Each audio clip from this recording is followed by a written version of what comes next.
الحمد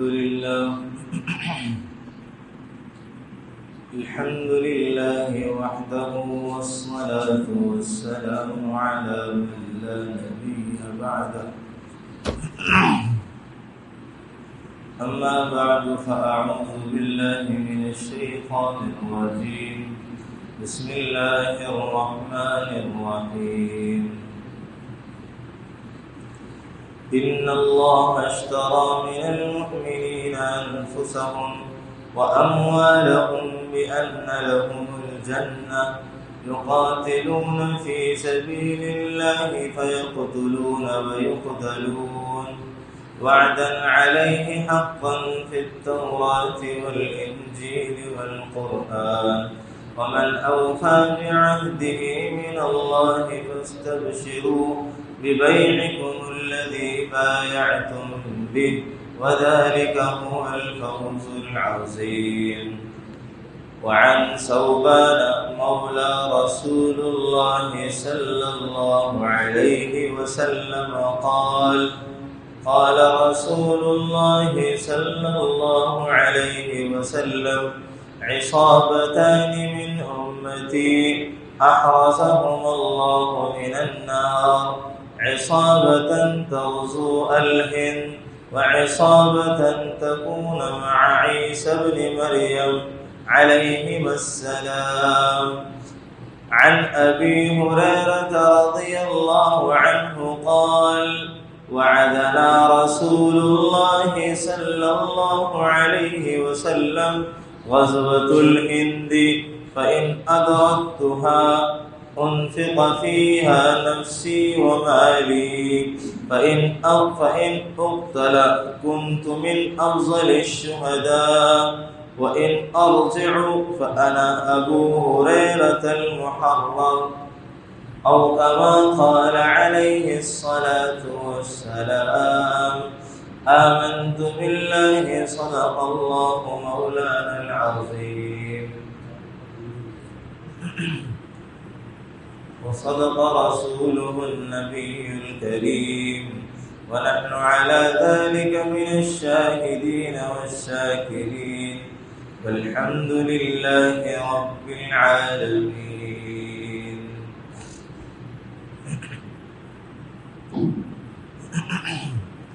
اللهم صل على سيدنا ومولانا محمد وعلى آل سيدنا ومولانا محمد وبارك وسلم. اللهم صل على محمد كما تحب وترضى له. اللهم صل على محمد كما هو أهله ومستحقه. واجب الاحترام قابل سے تقریب نوازی احباب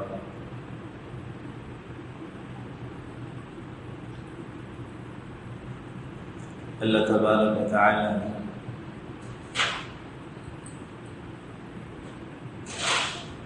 ہمیں جو دین عطا فرمایا ہے اس سے ہمیں زندگی کی ہر موقع کی رہنمائی ملتی ہے.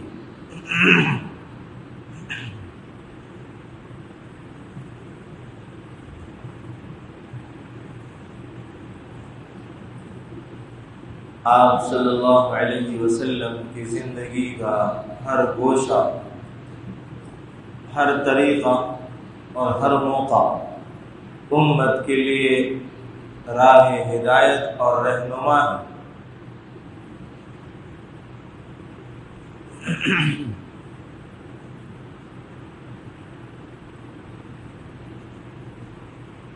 اللہ تبارک و تعالی نے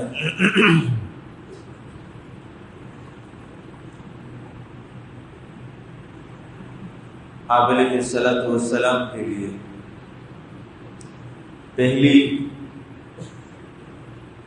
جنگ جو اسلام کی ہوئی غزوہ بدر، اس میں مسلمان اور سالار اسلام حضرت محمد الرسول اللہ صلی اللہ علیہ وسلم جنگ کی نیت سے نہیں گئے تھے، مگر جنگ کے اسباب پیدا ہو گئے اور جنگ ہو گئی۔ اللہ نے آپ علیہ السلام کو فتح مبین عطا فرمائی۔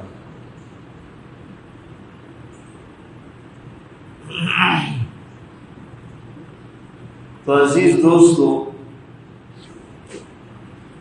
اس میں آپ علیہ السلام نے ثابت قدمی کا مظاہرہ کیا، دعاؤں کا اہتمام کیا۔ اللہ نے آپ علیہ السلام اور آپ کے ساتھیوں کو فتح عطا فرما دی۔ اسی طرح آپ علیہ السلام نے اپنی زندگی میں مختلف روایات میں مختلف تعداد موجود ہیں، 17 غزوات، اسی طریقے سے 27 غزوات، 21 یا 19 غزوات وہ ہیں جس میں آپ علیہ السلام بنفس نفیس بذات خود شریک ہیں۔ اس سے قبل یہ بات سمجھنے کی ہے کہ انسان جس سرزمین پر رہتا ہے اس سرزمین سے اسے محبت ہو ہی جاتی ہے، اور یہ ایک فطرتی چیز ہے۔ جس سرزمین میں انسان زندگی بسر کر رہا ہے اس کو اس سے محبت ہوتی ہے۔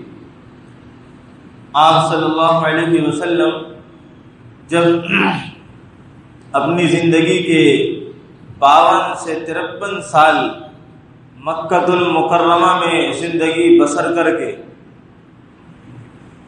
ہجرت کرنے کو جا رہے ہیں، ہجرت کا موقع آیا اور آپ ہجرت کے لیے روانہ ہوئے، تو آپ علیہ السلام نے اس وقت ایک ٹیلے پر کھڑے ہو کر کے مکہ المکرمہ اور سرزمین مکہ اور بیت اللہ سے خطاب کر کے فرمایا تھا، تو کیا ہی پاکیزہ شہر ہے، مجھ کو بڑا محبوب ہے، اگر میری قوم مجھ کو نہ نکالتی تو میں دوسری جگہ سکونت اختیار نہ کرتا۔ عبداللہ بن عباس کی روایت کے الفاظ۔ دوسری جگہ اللہ کے رسول علیہ السلام نے دوسرے الفاظ یہ بھی ہیں کہ آپ نے یوں بھی فرمایا، خدا کی قسم تو اللہ کی سب سے بہترین زمین ہے اور سب سے زیادہ اللہ کے نزدیک محبوب ہے، اگر میں نہ نکالا جاتا تو میں نہ نکلتا۔ یہ اللہ کے رسول کی محبت ہے اپنی سرزمین سے، اور سرزمین سے محبت ہونا ایک فطرتی چیز ہے اور کوئی قباحت والی بات نہیں ہے۔ اور جس جگہ سے انسان کو محبت ہوتی ہے انسان اس کا دفاع کرتا ہے، اس کا دفاع کرتا ہے،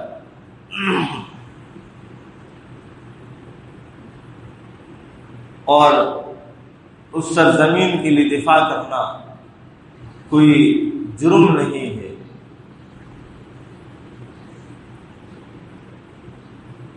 آپ علیہ السلام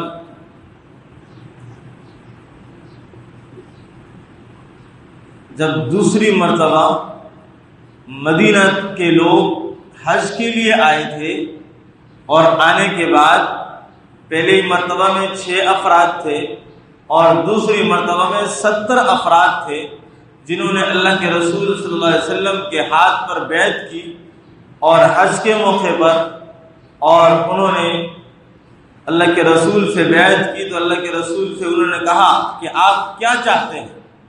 اللہ کے رسول نے فرمایا کہ تم ہماری مدد کرو دین کے اعتبار سے، اور ہماری حفاظت کرو اس طرح جس طرح تم اپنی جان، اپنی آل اولاد اور اپنے مال کی حفاظت کرتے ہو۔ اس طرح حفاظت کرو گے، اس بات پر ہمارے ساتھ بیعت کرو تو ہم آپ کی طرف آتے ہیں۔ تو انصار مدینہ کے لوگوں نے آپ علیہ السلام کے ہاتھ پر اس بات پر بیعت کی۔ تو اللہ تبارک و تعالی نے ان کے لیے قرآن نازل فرمایا، ان اللہ اشترى من المؤمنین انفسهم واموالهم بان لهم الجنہ، کہ اللہ نے ان کے مال اور ان کی جانوں کے بدلے میں اللہ نے ان کی جانوں کو اور مالوں کو جنت کے بدلے میں خرید لی۔ سستا سودا، جان کس کی دی ہوئی؟ اللہ کی۔ جو مال ہے وہ کس کا دیا ہوا؟ اللہ کا۔ یہ مال اللہ کے راستے میں لگا دینا، اس کا بدلہ اللہ نے کہا جنت ہے۔ جو جان اللہ نے دی ہے، اس جان کو اللہ کے نام پر، اللہ کی دین کی سربلندی پر فدا کر دینا، فرمایا کہ اس کا بدلہ بھی جنت ہے۔ سارا مال اللہ کہتے کہ میرے اوپر، میرے دین پر خرچ کر دو، اپنی جان بھی خرچ کر دو، یہ تمہارا حق ہے، بدلہ کوئی نہیں ہے۔ تب بھی خرچ کرنا تھا، مگر فرمایا نہیں کہ ہاں خرچ کرو، مال بھی، جان بھی خرچ کرو۔ اللہ نے اس کو جنت کے بدلے میں خریدا ہے، جو سستا سودا ہے۔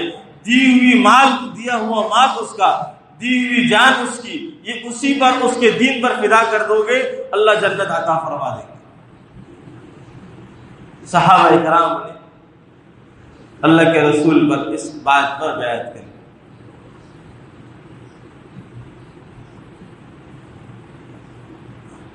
اب موجودہ حالات اور واقعات اس پر بڑی گہما گہمی ہمارے معاشرے میں چلی۔ اللہ تبارک و تعالی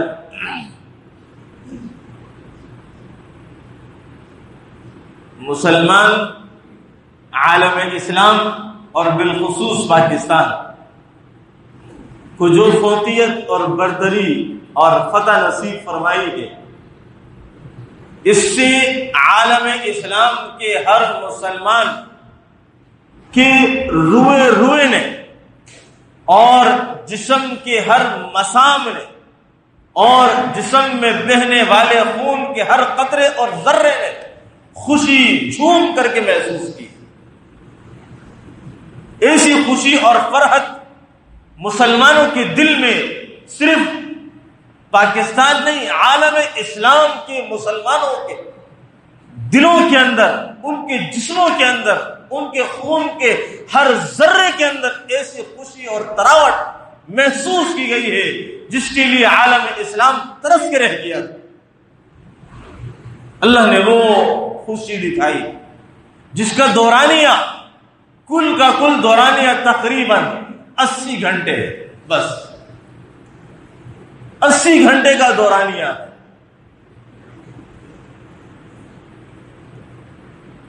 اللہ نے فرمایا ہے تم اگر ثابت قدم ہو جاؤ گے، ان تنصر اللہ، پھر اللہ تمہاری ایسی مدد کرے گا کہ دنیا دیکھے گی، دنیا دیکھے گی۔ اللہ کے رسول علیہ السلام 313 ہیں، 7 تلواریں ہیں، 2 گھوڑے ہیں، 313 پر صرف اور صرف 70 اونٹ ہے۔ اسباب کچھ بھی نہیں ہے، استقامت اللہ سے مانگ کر کھڑے ہوئے اللہ نے 1000 کے لشکر کو پسپا کیا، 70 مردار کر دیے، 70 قیدی بنا کر کے ہاتھ میں ڈال دیے۔ اور یہاں پر اللہ نے اپنی سے 8 گنا بڑی طاقت سے اللہ نے یوں لڑوایا کہ 2 سے 2.5 گھنٹے کے اندر اللہ نے دنیا کی نظروں میں اسلام اور پاکستان کی کایا پلٹ کر کے رکھی۔ جو مسلمان کو، جو اسلام اور پاکستان کو کچھ بھی نہیں سمجھتے تھے، انہوں نے دیکھا کہ پاکستان کو اللہ نے کیا بنایا۔ اس سے غزوہ ہند کی تاریخ لوگوں کی نظروں میں گھومنے لگی۔ 3 سے 5 روایات غزوہ ہند سے متعلق آئی ہیں۔ جس میں دو روایت حضرت ابو ہریرہ رضی اللہ عنہ روایت کرتے ہیں، ایک حضرت صفوان رضی اللہ عنہ روایت کرتے ہیں، اور ایک حضرت ثوبان رضی اللہ عنہ روایت کرتے ہیں، اور ایک حضرت کعب رضی اللہ عنہ روایت کرتے ہیں۔ کل 5 روایات نظر سے گزری جو غزوہ ہند کے لیے اللہ کے رسول علیہ السلام نے بیان فرمائی ہے۔ آپ علیہ السلام کے آزاد کردہ غلام ہیں حضرت ثوبان رضی اللہ عنہ فرماتے ہیں کہ قال رسول اللہ صلی اللہ علیہ وسلم، اللہ کے رسول نے فرمایا عصابتان من امتی، میری امت کی 2 جماعتیں احرزهم اللہ من النار، اللہ انہیں جہنم سے نجات عطا فرمائیں گے۔ عصابت، ایک جماعت وہ ہوگی تغزو الہند، جو ہند میں غزوہ لڑے گی، وعصابت، دوسری جماعت وہ ہوگی تکون مع عیسی ابن مریم علیہ السلام، جو حضرت عیسیٰ ابن مریم علیہ السلام کے ساتھ مل کر کے کفر کے خلاف جنگ لڑے گی۔ یہ ان میں جو لوگ جنگ لڑیں گے اللہ ان کو جہنم سے آزادی عطا فرمائے۔ 2 روایتیں حضرت ابو ہریرہ رضی اللہ عنہ سے مروی ہیں۔ پہلی روایت کے الفاظ ہیں، حضرت ابو ہریرہ رضی اللہ عنہ راوی ہیں، فرماتے ہیں قال وعدنا رسول اللہ صلی اللہ علیہ وسلم غزوۃ الہند، اللہ کے رسول علیہ السلام نے غزوہ ہند سے متعلق ہم سے وعدہ کیا کہ غزوہ ہند ہوگا، غزوہ ہند ہوگا، اور فرمایا حضرت ابو ہریرہ رضی اللہ عنہ فرماتے ہیں فَإِنِ اسْتُشْهِدَتْ كُنْتُ مِنْ خَيْرِ الشُّهَدَاء، اگر میں، حضرت ابو ہریرہ خود فرماتے ہیں اگر میں اس میں شہید ہو گیا تو شہید ہونے والوں میں سب سے بہترین شہید ہوں۔ اور آگے فرمایا وَإِنْ رَجَعَتْ، اگر میں اس غزوے سے لوٹ آیا یعنی زندہ بچ آیا، فَأَنَا أَبُو هُرَيْرَةَ الْمُحَرَّرُ، تو میں ابو ہریرہ وہ ہوں گا جو جہنم سے آزاد کر دیا جاؤں، جہنم مجھے نہیں چھوئے گی۔ یعنی کہ غزوہ ہند میں شریک ہونے والے یہ مجاہدین میں لڑنے والوں میں سب سے افضل درجے کے شہید کہلائیں گے، صحابہ کے بعد سب سے افضل درجے کے شہید، اور جو ان میں سے بچیں گے اللہ انہیں جہنم سے نجات دے گا، ان کو عذاب نہیں ہوگا، جہنم کی آگ نہیں چھوئے گی۔ اور دوسری حدیث حضرت ابو ہریرہ رضی اللہ عنہ کی فرماتے ہیں وعدنا رسول اللہ صلی اللہ علیہ وسلم غزوۃ الہند، اللہ کے رسول نے ہم سے غزوہ ہند کا وعدہ کیا، یعنی کہ غزوہ ہند ہوگا، وعدہ ہے اللہ کے رسول، اور فرمایا فَإِنْ أَدْرَكْتُهَا، حضرت ابو ہریرہ فرماتے ہیں اگر میں نے غزوہ ہند کو پایا انفق فیہا نفسی و مالی، تو میں اس میں اپنا مال اپنی جان مکمل کا مکمل خرچ کر دوں گا۔ فَإِنْ اقتل، اگر میں اس میں قتل کر دیا گیا یعنی شہید کر دیا گیا تو كنت من افضل الشہداء، تو میں افضل شہیدوں میں ہوں گا۔ اور وَإِنْ ارجع، اگر میں لوٹ گیا یعنی بچ آیا، فَأَنَا أَبُو هُرَيْرَةَ الْمُحَرَّرُ، تو میں ابو ہریرہ جہنم سے آزاد ہوں گا۔ یہ 3 حدیثیں ہیں۔ اب اس سے متعلق 2-4 باتیں آپ حضرات سماعت فرمائیں کہ غزوہ ہند کب ہوگا۔ سب سے پہلی چیز اس کا مصداق کون سی جماعت ہے جو لڑیں گے جو لوگ، اس کے اندر جو اہم ترین بات ہے وہ حضرت صفوان رضی اللہ عنہ کی حدیث سے معلوم ہوتا ہے کہ جو لوگ غزوہ ہند لڑیں گے وہ جب ہند سے لڑ کر کے لوٹیں گے اور وہاں کے جو بادشاہان ہیں ان کو زنجیروں میں جکڑ کر کے لائیں گے، تو جب وہ لوٹیں گے تو وہ شام کی طرف لوٹیں گے، اور شام میں حضرت عیسیٰ ابن مریم علیہ السلام کا نزول ہو چکا ہوگا۔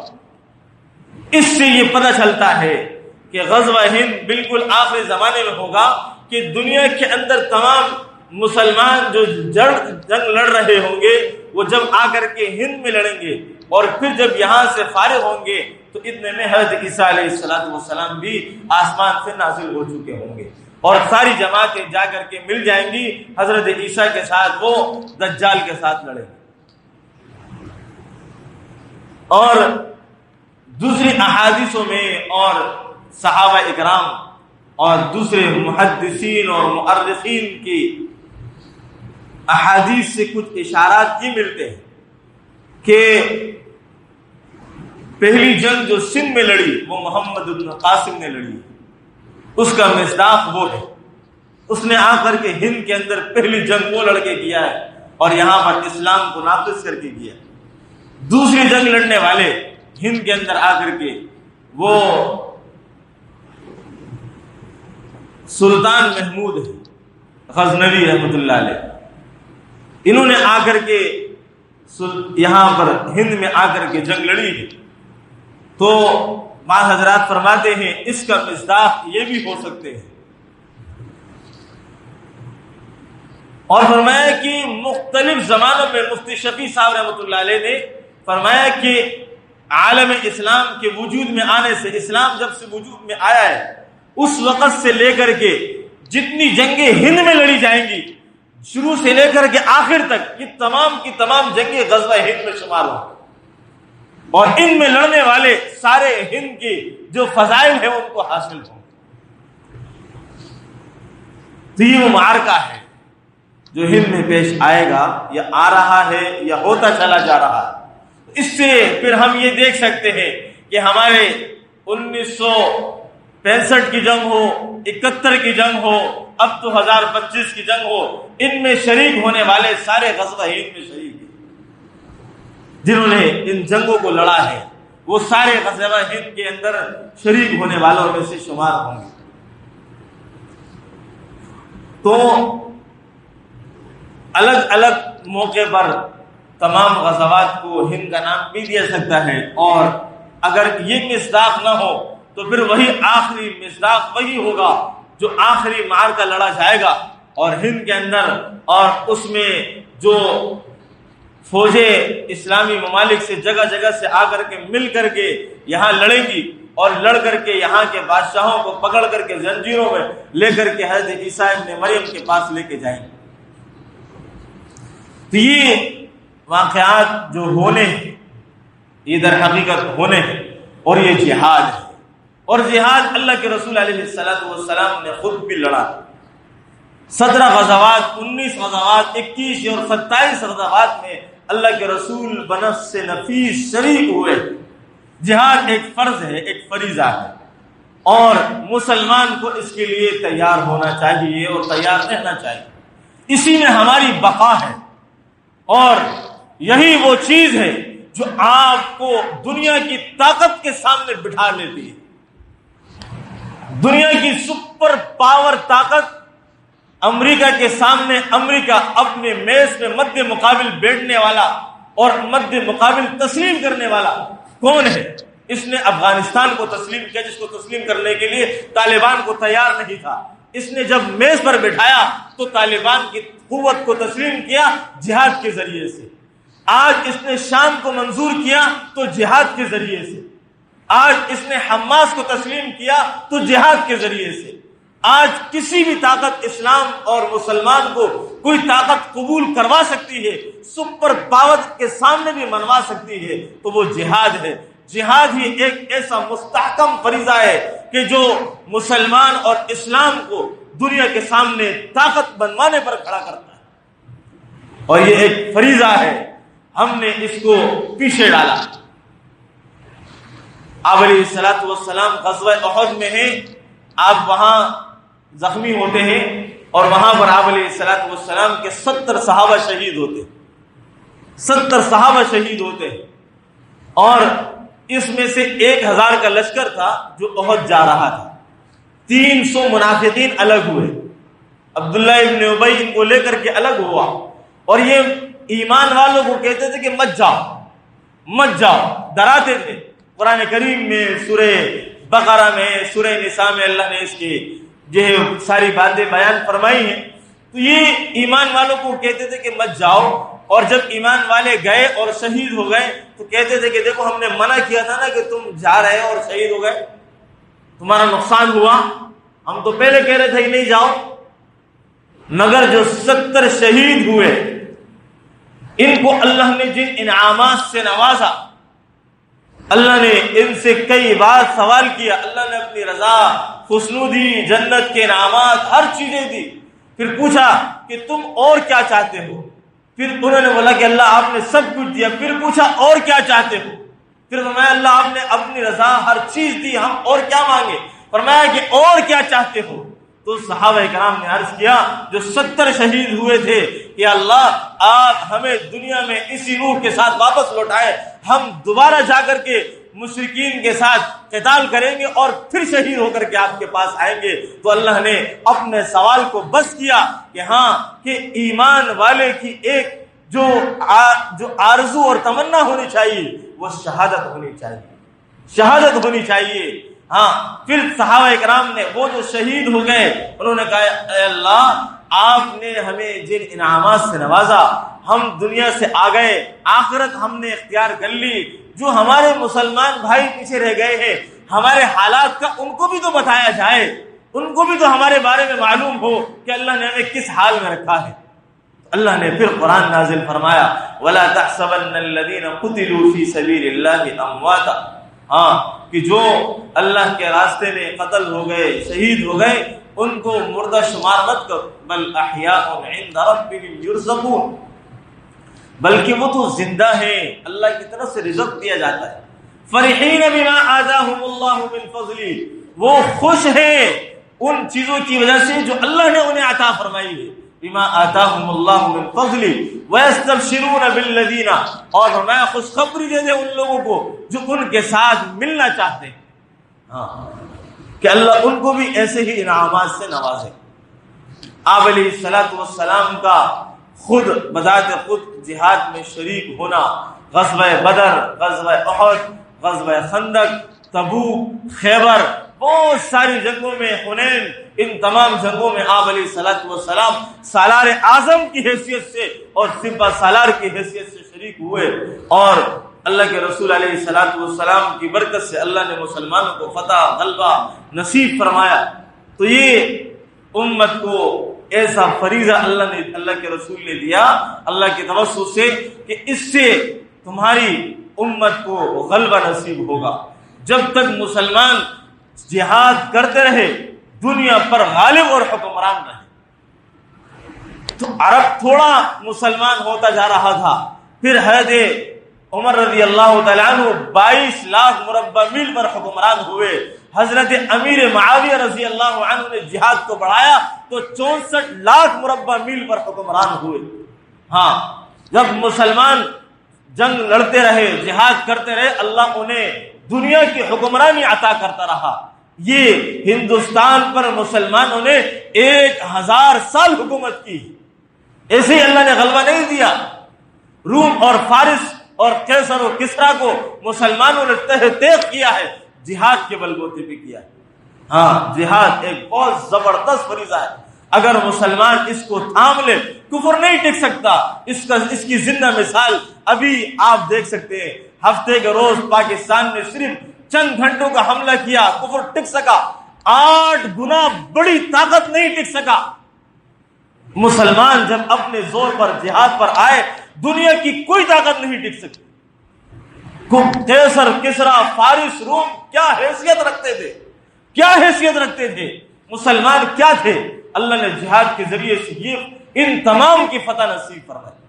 اللہ نے ہمیں غلبہ رکھنا دیا ہی اسی میں۔